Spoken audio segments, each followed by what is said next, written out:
bahwa semua desa atau semua warga desa tersebut itu bersekongkol untuk tidak memberitahukan apa yang terjadi sama desa tersebut karena desa tersebut itu memiliki sebuah perjanjian di mana perjanjiannya adalah setiap 1 tahun sekali warga desa atau satu desa itu wajib memberikan 1 tumbal.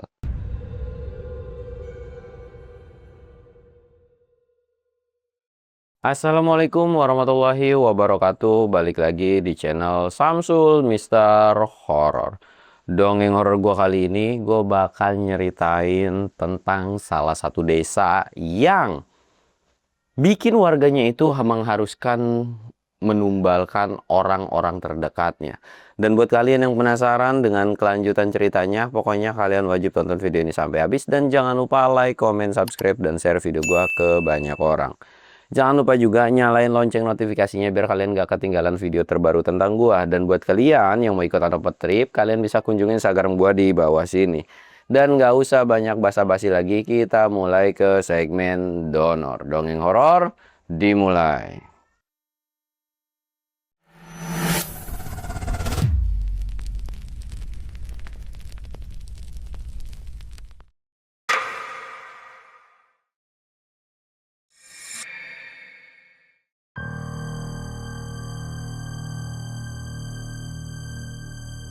Oke cuy, sebelum masuk ke ceritanya, kita ritual kayak biasa. Kita ngopi.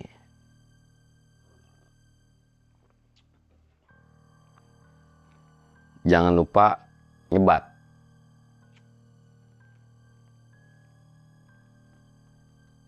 Nih, ada sebuah kasus. Ini tuh lucu cuy. Gue nggak bisa menanggapi bahwa ini salah ya, tapi gini. Kemarin di Gunung Semeru itu ada orang yang naik ilegal untuk bisa sampai di puncak Mahameru. Tiba-tiba jatuh terus dievakuasi. Ya kurang lebihnya orang yang dievakuasi ini adalah pendaki ilegal.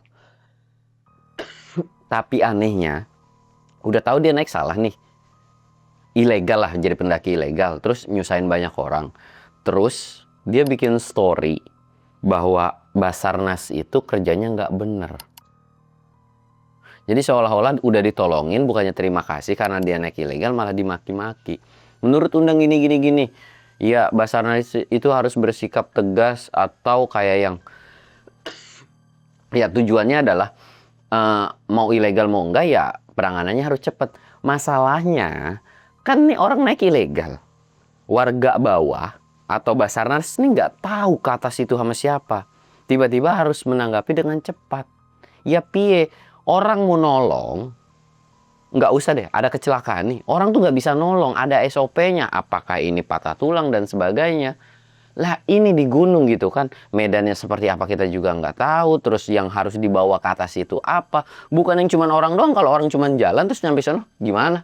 Ya udah nanti gua kabarin dulu. Nggak gitu konsepnya coy. Wah gua gedek banget sih, sumpah tuh. Udah mah ilegal, nyusahin banyak orang, tiba-tiba bukannya berterima kasih, malah ngomel-ngomelin, malah bawa undang-undang. Dan kalian tahu siapa yang jatuh itu? Bapaknya adalah orang yang berseragam. Udah itu aja. Kan gedek ya. Apa gara-gara bapak lu berseragam punya kuasa gitu kan? Aneh. Gua aja kalau di gunung kenapa-napa ya udah terima aja gitu kan. Ya amit-amit jangan sampai lah gua kenapa-napa gitu kan. Sampai dievakuasi dan sebagainya. Amit-amit ya Allah. Jadi pembelajaran buat kalian ya. Pokoknya jangan yang aneh-aneh lah. Biar nggak dievakuasi. Udah itu aja. Dan oke cuy, kita bakal lanjut ke ceritanya. Kita sebut aja namanya itu adalah Asep. Asep ini punya keluarga. Punya satu ibu. Ibunya itu masih punya adik kakak. Sebetulnya dalam dalam lingkup keluarga dari si ibunya Asep ini bisa dikatakan kurang akur. Kurang akur sama satu kakaknya. Sedangkan sama keluarga-keluarganya yang lain mah normal. Bukan cuma sama satu kakaknya doang, tapi kakaknya nih itu tuh bener-bener nggak akur sama saudara-saudaranya si ibunya si Asep ini. Semua. Pokoknya ini tuh emang bener-bener bisa dibilang apa ya, batu atau beda sendiri daripada yang lain. Yang mengakibatkan dijauhin sama semua keluarganya termasuk sama keluarga si Asep juga. Tapi pada saat itu tuh ibunya tuh bilang ke Asep, "Sep, ibu mau ke uah kamu dulu ya. Hah? Uah? Karena Asep tahu, Asep cuma punya satu uah doang, sisanya mamang atau bibi lah gitu kan. Mau ngapain? Bukannya kita itu udah nggak dianggap ya.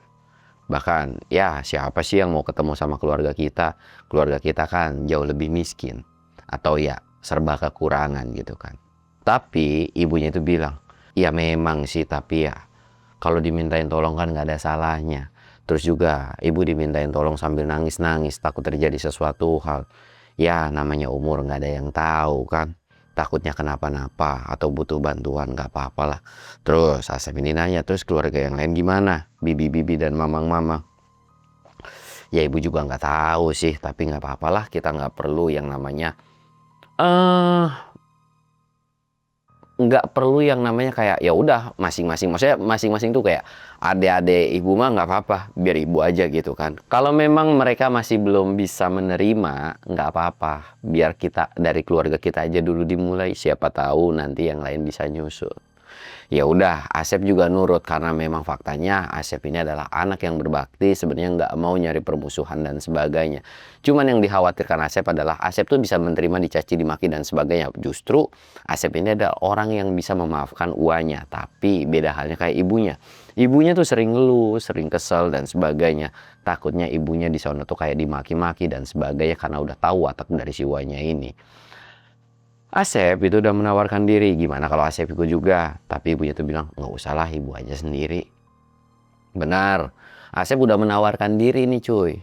Ya udah kalau nggak boleh ikut. Terus ditanya lagi sama si Asep, ibu kira-kira berapa hari di sana? Ya mungkin sekitaran 3 hari, 2 atau 3 harian deh. Oh ya udah, nanti berkabar aja ya bu. Iya, singkat ceritanya, ibunya ini di hari H keberangkatan gitu kan pergi pamitan sama si Asep juga. Tapi entah kenapa Asep ini merasa punya pemikiran sesuatu hal yang berbeda atau khawatir dengan ibunya ini. Tapi Asep juga bingung kekhawatirannya itu apa. Bahkan sebelum pergi tuh ngomong ke ibu itu, bu hati-hati ya, bu hati-hati kalau ada omongan yang gak enak jangan dimasukin ke hati. Kalau nggak nyaman langsung pulang aja. Iya, insya Allah ibu nggak apa-apa kok. Akhirnya berangkat tuh cuy. Dan Asep pun melakukan aktivitas kayak biasanya. 1 hari udah berlalu. Sebelum semuanya ibunya lost kontak banget nih. Di 1 hari itu ibunya tuh bilang, Sep, HP ibu udah mau habis nih. Pakai SMS gitu kan. HP ibu udah lowbat. Jadi kemungkinan ini ibu udah turun dari terminal dan bentar lagi udah mau dijemput bla bla bla gitu kan. Asep udah merasa tenang tuh pada saat itu. Oh ya udah syukurlah gitu. Bahkan di detik terakhir itu sempat nelpon sebentar, ini ibu udah mau nyampe ya gitu kan, terus tiba-tiba mati. Dan Asep udah merasa nggak khawatir karena ya udahlah gitu. Nah tapi 1 hari setelah itu Asep sempat sepulang kerja gitu mandangin foto ibu dan almarhum bapaknya gitu kan. Nah di foto itu tuh entah kenapa Asep itu kayak kepikiran sosok ibunya terus, jadi kayak kebayang-bayang. Ya udah coba SMS ibunya, di SMS. Tapi 1 hari itu nggak ada yang ngebales atau nggak dibales sama si ibunya. Mungkin masih ada sesuatu hal. 2 hari itu nge-SMS masih belum dibales juga. Di sini mulailah timbul khawatir. Tapi kalau memang di hari ketiga nggak ada, Asep tadinya tuh kayak akan coba telepon ke uanya cuy. Nah sebetulnya awalnya tuh udah ditelepon ke uanya, tapi uanya tuh nggak bisa dikabarin gitu kan. Jadi kayak kenapa nih, kenapa mungkin di sana sering mati listrik dan sebagainya. Karena memang desa tersebut itu adalah kawasan yang masih bisa dibilang tidak terisolasi, cuman kelistrikannya tuh sering padam. Itu yang diketahui sama si Asep pada saat itu. Karena memang belum terlalu normal lah kenapa Asep itu bukan nggak nyaman, tapi ya udahlah kalau memang ada yang lebih nyaman daripada tinggal di kampung, ya udah di kota aja. Toh juga sama Asep ini kan harus cari kerja dan sebagainya gitu kan. Dan kalau harus jauh-jauh dari ibunya juga nggak bisa. Jadi alasan mereka tinggal bareng itu gara-gara Asep kerja terus nyuruh ibunya atau keluarganya itu untuk stay di perkotaan gitu kan. Nah singkatnya setelah 3 hari ternyata memang nggak ada kabar sama sekali. Terus Asep ini itu pergilah karena khawatir. Jadi dia tuh kayak wah nggak bisa nih, udahlah gue pulang deh, toh juga besok ada libur. Asep ini pergi cuy, cabut pergi kan ke kampung yang dimana itu sebetulnya kampung halaman si Asep juga. Pergi sampai Des, ketika sampai ada sebuah keanehan di mana uanya ini kayak, loh, lu Sep sini gitu kan.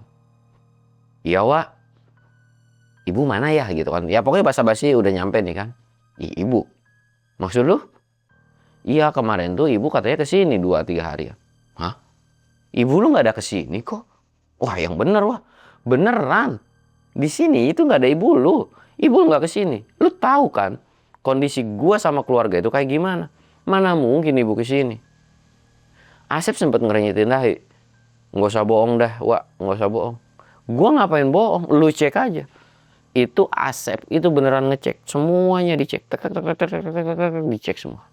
Nggak ada jejak sama sekali dan memang seolah bahwa ibunya itu nggak kesana. Asep tuh sempat mikir, kok bisa? Wah, jangan bercanda deh. Uangnya ini kayak kekeh kan, kayak gua nggak tahu, beneran nggak tahu. Dan singkatnya, Asep ini kayak keliling ke satu desa itu, memang ada beberapa orang yang dia kenal keliling nanya-nanyain, emang nggak ada yang tahu, nggak ada yang lihat sama sekali. Asep ngerasa bingung dong. Terus di situ juga Asep ini mau pergi tuh cuy, jadi kayak, aduh gimana ya? Dia tuh udah khawatir terus kayak bingung kan harus nyari kemana. Dia tuh mau pamitan dari desa itu, tapi Wahyu tuh bilang, ini udah hampir apa sih? Udah hampir sore gitu kan, nanti mobil nggak ada. Udah, lu nginep aja, besok pagi baru pulang. Udah nggak apa-apa. Biar urusan gua sama keluarga gua, itu urusan gua. Gua nggak pernah benci sama lu, atau gua nggak pernah kesel sama lu. Kurang lebihnya Wahyu tuh bilang kayak gitu kan. Asep tuh tadinya tuh antara ragu kan, tapi ya udahlah. Dia juga sekalian mau nyantai-nyantai karena dilihat kampung ini jauh berbeda. Bener-bener beda banget. Mulai kelihatan dari awal perjalanan. Ketika memasuki kampung tersebut, itu pertaniannya itu bagus banget cuy. Tanahnya tuh subur banget. Desanya juga nyaman banget ketika di siang hari. Banyak orang yang main lalu lalang dan sebagainya pada saat itu. Dan di sini Asep itu pergilah ke sungai yang dulu biasa dia buat main pada waktu masih kecil gitu kan. Dia ke salah satu sungayan. Dan ketika sampai di sungayan, Asep itu ngelamun kan, sambil ngelempar-lempar batu. Samar itu selalu kebayang-bayang muka ibunya, bahkan di di aliran sungai itu. Aliran sungainya itu lumayan cukup bersih ya, bening lah gitu kan. Dan dia tuh kayak, astagfirullahaladzim, iya gua kan lagi nyari ibu gua ya, kenapa ya? Terus kepikiran lah, ibu gua kemana? Ibu gua kemana? Dia tuh cuman lihat aja, merhatiin.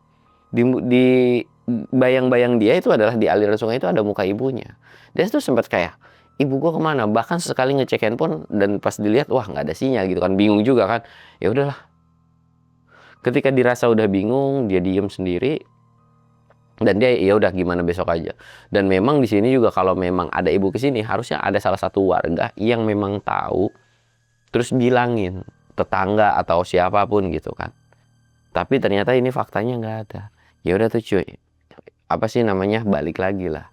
Tapi ketika balik lagi ke rumah uanya tuh selalu kepikiran bayang-bayang nama muka ibunya. Singkat ceritanya, maghrib, isya itu udah lewat. Ketika udah lewat, Asep ini kan pengen banget nongkrong di luar, pengen ngerasain vibe-nya di luar. Tapi dilarang sama uanya. Mau kemana lu Sep? Mau nongkrong Wak di luar? Nggak boleh. Nggak boleh nongkrong di luar. Udah malam, nggak baik, istirahat aja. Besok kan lu harus balik. Udah istirahat aja di luar, di dalam. Nggak usah nongkrong di luar atau aneh-aneh. Udah, lu nginep di gua, lu harus ikutin aturan rumah gua. Pada saat itu juga Asep kan kayak ngerasa kesel kan.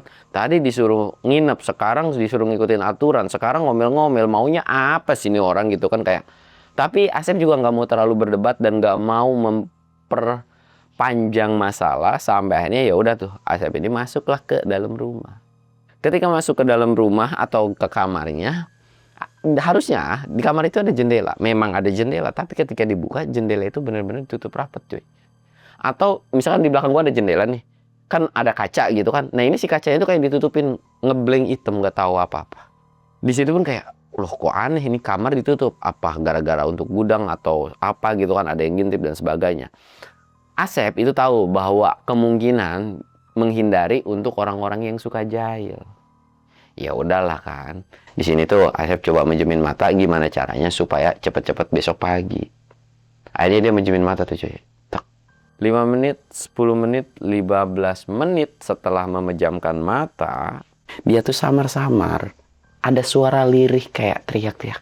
Asep, Asep, Asep, Asep. Kurang lebih ada yang manggil kayak gitu cuy. Asep ini kan kayak, hah? Siapa itu? Terus Asep ini buru-buru, siapa itu? Siapa tuh? Dia mau coba keluar. Tak. Tapi ketika dia mau keluar, mau buka pintu, ternyata pintunya dikunci. Dan dari belakang, itu ada uanya yang bilang, kamu mau kemana, Sep? Kamu udah disuruh untuk tidur, untuk istirahat. Ngapain kamu keluar? Tapi itu di luar ada orang, ada yang manggil-manggil namaku. Gak ada yang manggil-manggil nama. Gak ada gitu kan. Pokoknya itu benar-benar dilarang untuk keluar si Asep ini. Terus, uanya tuh bilang, kayak, udah tidur lagi, itu cuma halusinasi, itu cuma perasaan kamu aja. Asep ini akhirnya, ya udahlah, mungkin dia tuh cuma ngecek ke jendela, tapi lagi-lagi jendelanya itu tertutup rapat lagi. Jadi kayak punya dua, ketika siang jendelanya itu normal, tapi ketika udah malam kok kayak ditutupin gitu cuy. Cek kayak lu bawa jendela, tapi di belakangnya itu ada yang nutup lagi gitu, kayak kerek gitu kan. Dan dia nggak bisa ngintip apapun, entah apa yang disembunyikan pada saat itu kan. Akhirnya ya udah tuh kan, set, dia masuk lagi. Dia tuh lagi-lagi ngelamun dengan suara tersebut. Dan semakin lama dia tuh kayak, mungkin emang kecapean dan karena faktor dari kekhawatiran sama si ibunya ini kan. Dia coba lagi lah untuk tidur dan istirahat lagi. Tapi ternyata kali ini ada yang ngetok pelan. Tapi Asep kali ini nggak yang namanya ngomong, tapi diam. Sep, keluar. Sep, keluar. Dan pada saat ini Asep ini yakin bahwa di luar itu adalah manusia. Dia pengen coba nyari kuncinya, tapi lagi-lagi uaya tuh kayak bilang, lu ngapain sih, Sep? Udah dilarang untuk nggak keluar gitu kan, malah nyusahin saudara aja lu. Terus Asep ini mulai nada tinggi. Yaudah, gue bakal cabut malam ini juga, gue pengen keluar. Asep itu langsung ke, ke dalam kamarnya. Dia tuh ngambil buru-buru packingan tasnya. Gue keluar, tapi lagi-lagi nggak dikasih. Ada apa sih? Apa yang kalian sembunyikan? Atau ada apa di luar? Kenapa nggak boleh keluar? Tapi uanya tuh kayak bilang, gak, jangan. Pokoknya lu di dalam. Besok pagi terserah dah. Lu mau pulang, mau apa, bebas suka-suka lu. Tapi Asep ini kekeh kan. Asep ini kekeh untuk pengen terus-terusan keluar. Sampailah suami atau uak yang cowoknya ini, itu tuh kayak, oh lu jadi nggak mau nurut. Bawa pemukul gitu kan. Tapi Asep kayak, hah? Kok bisa-bisanya saudara gue tuh kayak begini gitu kan? Apa-apaan nih maksudnya? Kalau lu nggak bisa diomongin, berarti harus pakai cara kekerasan. Nggak peduli apa yang terjadi sama lu. Asep nih udah kayak mundur tapi mentok kan. Wah, di sini Asep nggak pikir panjang. Dia tuh langsung nerjang. Karena memang si kondisi kaca ini kan, jendela ini kan dari kaca. Dia tuh langsung nerjang jendela. Prang aja. Itu dia tuh sampai luka-luka cuy. Karena kalau harus berantem, ya anggaplah dia bisa menang, tapi itu lebih bahaya lah. Takutnya gelap mata, kenapa-napa gitu kan. Jadi dia lebih baik nerjang si kaca tersebut. Dan justru Uwa ini kayak teriak, Asep, sini kamu. Asep ini lari tanpa sendal atau sepatu gitu kan. Dia tuh lari, terus dia tuh jadi rumah, terus ini kan sisi kirinya kan. Jadi dia lari ke sisi kiri. Dan nggak tahu nih, saudaranya ini atau uanya ini ngejar atau enggak. Asep itu cuma lari doang tanpa penglihatan apapun pada saat itu. Dia tuh lari dan ngerasa bahwa uanya juga ikut-ikutan ngejar gitu kan. Tapi ya udahlah bodo amat. Dia tuh terus-terusan lari walaupun dengan kesandung, jatuh, bangun, sampai Asep ini ada yang narik tangannya. Set. Asep kaget. Woi, siapa lu? Tapi buru-buru mulutnya itu dibekap. Dan di situ pun ada suara. Pelan-pelan orang ini tuh kayak nyuruh untuk yuk ikutin gua. Dan kayak nggak jahat gitu kan. Akhirnya orang ini tuh kayak nuntun jalan. Dan pada saat itu pun emang gelap cuy. Itu tuh gelap, set, jalan terus. Sampailah dibawa ke sebuah gubukan yang memang kecil. Dan itu tuh Asep nggak tahu di mana lokasinya. Sampai dan ketika ngeliat, itu adalah, dia tuh belum tahu bahwa mau meyakinkan ini tuh orang yang memang dia kenal atau bukan. Satu orang ini tuh bilang, lu masih ingat gua nggak? Gua adalah Gilang. Gilang? Gilang siapa? Gilang teman masa kecil lu. Asep ini kayak, hah? Teman masa kecil? Di sini cuy, Asep tuh kayak nginget dan dia inget. Tapi anehnya adalah karena memang mukanya itu tuh kayak bekas luka bakar cuy. Kayak bekas luka bakar, bahkan wah ada bekas luka cambuk atau pukul apa gimana gitu kan. Kalau bekas luka cambuk itu kan suka kelihatan tuh. Kayak luka sayatan pun itu kelihatan gitu kan. Jadi emang bener-bener kayak parah gitu kan. Dan di situ pun Asep ini coba mendengarkan apa yang mau diceritakan sama si Gilang ini. Akhirnya Gilang ini menceritakan lah bahwa desa itu sebetulnya udah nggak baik-baik aja. Dan kondisinya ibunya dari si Asep itu besok akan ditumbalkan dan lagi kondisi ada di suatu tempat.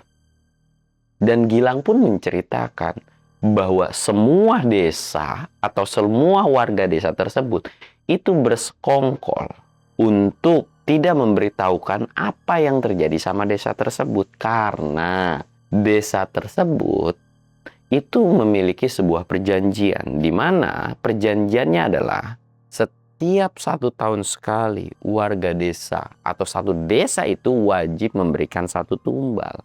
Dan gara-gara meminta tumbal itu warga desa ini sepakat. Setiap orang punya bebannya masing-masing. Misalkan si A nih jatah tahun besok ya dia harus numbalin siapapun. Entah itu keluarga atau siapapun. Si B tahun besoknya ya harus numbalin gitu.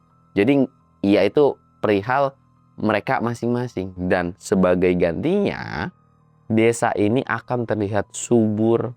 Pokoknya ya semua pertanian itu aman normal. Tapi kalau sampai mereka enggak yang namanya apa ya, enggak menumbalkan, itu akan terjadi apa-apa sama si desa tersebut.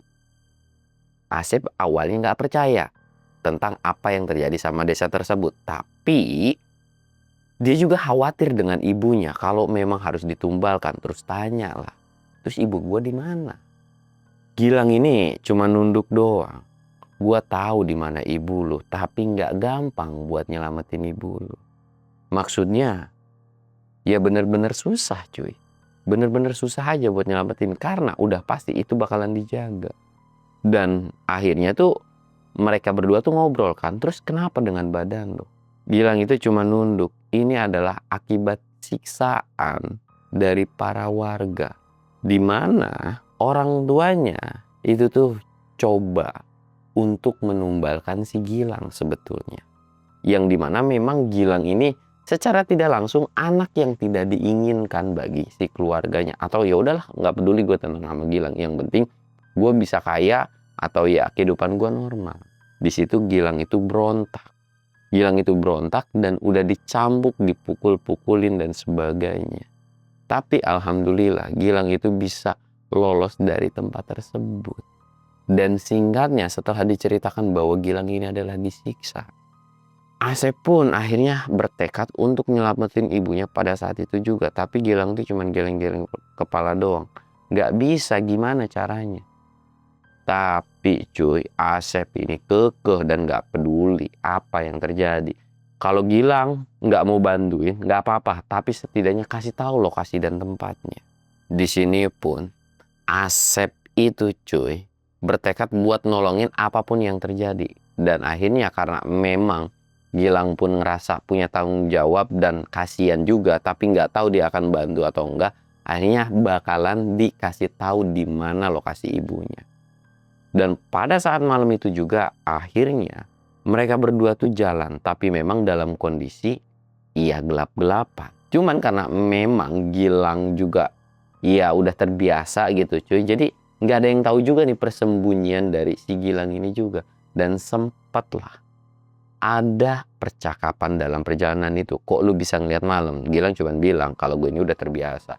Terus kenapa lu nggak cabut dari desa ini?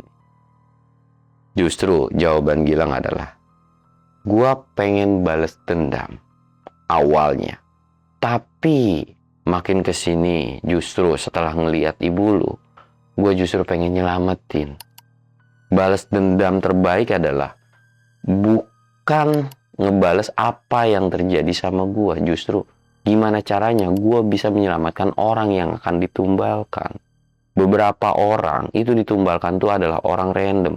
Tapi hal yang paling gue benci adalah menumbalkan orang atau saudara sendiri. Dan bukan cuman gua atau lu doang, Sep. Tapi banyak orang, atau ada beberapa orang juga yang keluarga itu ditumbalkan. Gua nggak ngerti sama pola pikir dari desa ini. Bahkan, kalau memang harus gua ngebakar desa ini, gue pengen banget bisa ngebakar. Tapi sayangnya, gue nggak punya kuasa untuk bisa ngebakar dari si desa tersebut. Setiap apa yang gue pengen lakuin, itu pasti ada yang ngegagalin. Dan gue nggak tahu apa penyebabnya bisa gagal. Di situ pun Asep tuh cuman manggut-manggut doang. Dan dalam obrolan itu tanpa terasa akhirnya mereka sampailah di satu tempat. Dan di situ pun Gilang ini bilang, di sana itu ada kayak kerangkeng. Dan di sana juga dibentuk kayak rumah, satu rumah. Memang kondisinya akan gelap. Tapi jangan salah, di sana karena kondisi besok ibu lu bakal ditumbalin, di sana juga bahkan banyak orang yang berjaga. Di situ pun Asep manggut-manggut, terus Gilang bilang, sorry, gua nggak bisa bantuin lu lebih jauh. Tapi kalau memang lu bisa selamat dan bawa ibu lu pulang, lu wajib bawa lari ke arah timur. Di sana nanti lu bakal ketemu sama yang namanya aliran sungai. Lu ketika udah ketemu sama aliran sungai, lu ikutin terus aliran sungai itu, dan nanti lu akan ketemu sama yang namanya jembatan, dan lu pasti akan tahu itu jembatan di mana. Dan setelah dari situ, lu pasti bakalan tenang dan bakalan aman. Gue mendoakan supaya lu bisa selamat dan termasuk ibu lu juga selamat.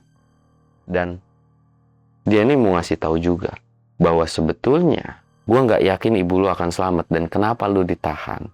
Sebetulnya lu juga bakalan dijadiin tumbal untuk tahun berikutnya. Bisa dibilang lu akan disekat. Dan jujur, gue tuh udah memperingatkan lu sebelum lu masuk ke desa ini. Tapi gue nggak tahu kenapa peringatan gue itu kayak nggak masuk. Bahkan gue sempat ngelempar batu, tapi lu seolah kayak cuek. Dan memang pada saat itu pun akhirnya Asep kayak ngerasa memang ada firasat-firasat jelek ketika masuk ke desa tersebut. Tapi Asep ini kayak nggak ngubris. Bahkan Gilang itu sempat menampakkan diri selewat gitu, kayak set gitu kan. Tapi Asep ini kayak ya udah, itu mah cuma bayangan atau apalah gitu kan. Karena bentuk kekhawatiran sama ibunya. Dan kalau memang lu nggak bisa nyelamatin ibu lu wajib lari sekenceng-kencengnya. Seolah Gilang ini ngasih tahu bahwa kemungkinan terbesarnya adalah Gilang Asep ini nggak bisa nyelamatin ibunya. Tapi Asep ini bertekad mau gimana pun caranya gua harus bisa nyelamatin yang namanya ibunya. Akhirnya Asep ini pergi ninggalin si Gilang ini kan cuy. Pergilah dia. Dia tuh pelan-pelan terus sesekali ngelihat si Gilang. Ya karena memang kondisinya gelap gitu kan. Ya mungkin Gilang ini udah pergi juga.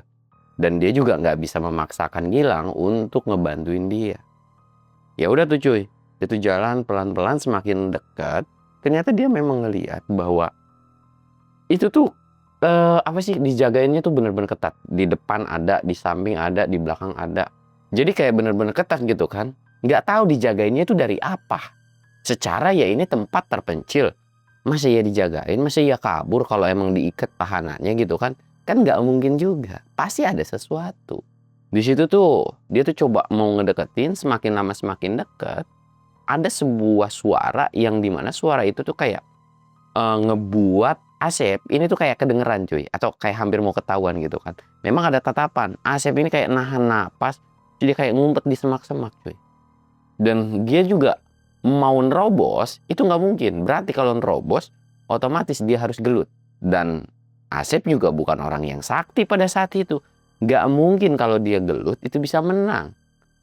Dan bukannya malah nyelamatin, malah justru iya keduanya itu malah kenapa-napa gitu kan. Tapi di sisi lain dia juga pengen memastikan bahwa di dalam itu memang ada ibunya. Jarak pelan-pelannya tuh kayak udah sniper, gimana sih kayak film-film di sniper, pelan banget. Dan di situ seolah suara rintihan ibunya padahal pelan, tapi kayak memang feelingnya itu ada ibunya. Jadi suara rintihannya tuh manggil nama Asep. Tapi suara itu kayak kenceng banget. Dan parahnya adalah di dalam rumah itu ada yang teriak, berisik lu. Ada yang ngebentak, anak lu pergi, kabur. Dan itu adalah suara dari uanya ternyata cuy. Nah ketika ada suara dari uanya, wah bener dong feeling Asep ini. Dia tuh apapun yang terjadi mau nerabas. Tapi ternyata dari sisi kanan dia tuh ngelihat sebuah cahaya kayak obor. Terus ada yang teriak, woi gue bakar nih rumah. Dia tuh kayak ngelemparin sebuah molotov gitu cuy, dilemparin. Ya bukan molotov sih, kayak obor kan. Sini lu. Semua tuh kayak terfokus sama cahaya tersebut kan. Yang dimana cahaya itu adalah si Gilang cuy. Asep merasa kaget dong. Katanya dia nggak mau bantuin, tapi kok di situ tuh Asep terus-terusan merhatiin aja. Dan di situ tuh ternyata yang dari dalam itu keluar. Dan itu benar-benar semuanya ngejar. Woi Gilang, lu masih hidup lu. Kejar, kejar, kejar. Dikejar tuh cuy si Gilang ini. Sama termasuk sama uangnya juga di dalam. Bus. Dan di dalam itu ditinggalin satu orang, nggak tahu siapa. Dan karena mungkin pada saat itu Asep juga mikir bahwa ini adalah pertolongan dari Gilang. Dan Asep pun nggak mau ngebuang pertolongan itu. Asep itu buru-buru masuk ke dalam, nyari dan teriak namanya ibunya gitu kayak, Bu, ini Asep, Bu, ini Asep. Karena kondisinya ini gelap, Asep itu nggak tahu kan kondisi ibunya. Tapi kelihatan dari ininya tuh kayak ada luka-luka. Segelap-gelapnya kan pasti ada memar-memar atau luka apa itu kan pasti kerasa kan. Dan di situ pun ngerintih ibunya tuh. Dilepasin tuh, karena ibunya itu bener-bener diikat cuy, diikat, terus dilepasin. Terus di situ juga ibunya juga nggak tahu sadar atau enggak pada saat itu. Akhirnya Asep ini ngegendong. Dan kondisinya kan dia udah nggak bawa apa-apa kan, maksudnya kayak nggak bawa sarung atau apa. Gendong. Ketika selesai udah digendong, dia tuh coba keluar pelan-pelan, memastikan kiri kanan. Dan Asep ini buru-buru kabur dari tempat tersebut. Larilah dia tuh, ngejauhin dari lokasi tersebut. Dan karena berhubung inget apa yang diomongin sama si Gilang, dia tuh lari ke arah timur untuk nyari sumber air atau sungayan. Tapi di sisi lain juga dia khawatir dengan kondisi si Gilang. Udah ditolongin, nggak mungkin kalau dia harus kayak nggak nolongin nih. Gimana pun caranya. Asep ini harus ngejar dulu sampai di sungai. Udah di sungai ditaruh, diumpetin di mana ibunya. Terus dia akan balik lagi. Mau memastikan si Gilang ini. Singkat ceritanya, sampailah dia di sungayan.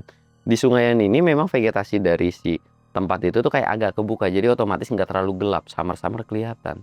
Dan dia tuh jalan sampai di sungayan. Dan ketika sampai di sungayan, Asep ini bener-bener nangis ngelihat kondisi ibunya yang memang bener-bener memprihatinkan. Bu, ibu kenapa bu? Ibu kenapa bu? Bu.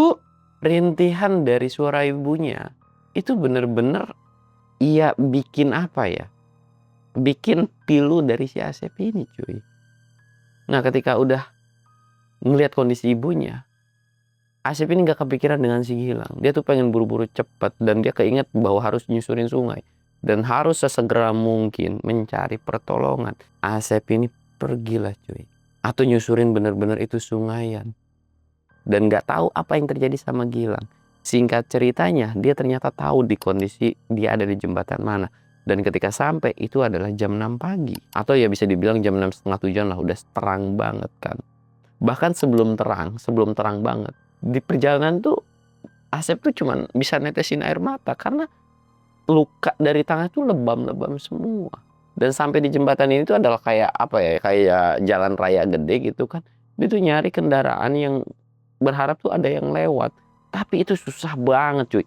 Karena memang rumah atau kampungnya Asep ini ploksok banget. Bener-bener ploksok banget. Jadi kayak kendaraan tuh gak ada yang lewat pada saat itu tuh, susah lah. Itu sesekali nengok dia ke arah yang memang tahu di arahnya kemana. Terus-terusan jalan, sesekali nengok. Dan bahkan di hatinya tuh was-was takut ada yang ngikutin. Karena seolah bahwa di belakang selalu ada yang ngikutin. Terus nengok lagi. Sampai 6:30 atau sekitaran jam 7:30 dia tuh ketemu sama mobil losbak yang di situ tuh bawa sayur mayur dan sebagainya lah gitu kan. Di stopin tuh cuy. Dan ketika di stopin, untung itu mobilnya berhenti dan Itu mobil juga ngerasa kaget dengan kondisi si ibunya. Ini kenapa? Ini kenapa? Tolong bawa saya ke rumah sakit, tolong bawa saya ke rumah sakit. Akhirnya langsung dilariin ke rumah sakit tuh cuy. Dan buat kalian yang penasaran, apa yang terjadi sama ibunya Asep, Gilang, dan termasuk Asepnya nanti, itu kalian wajib tonton di video kedua. Mungkin ceritanya cukup sekian. Gue Samsul undur diri. Assalamualaikum warahmatullahi wabarakatuh.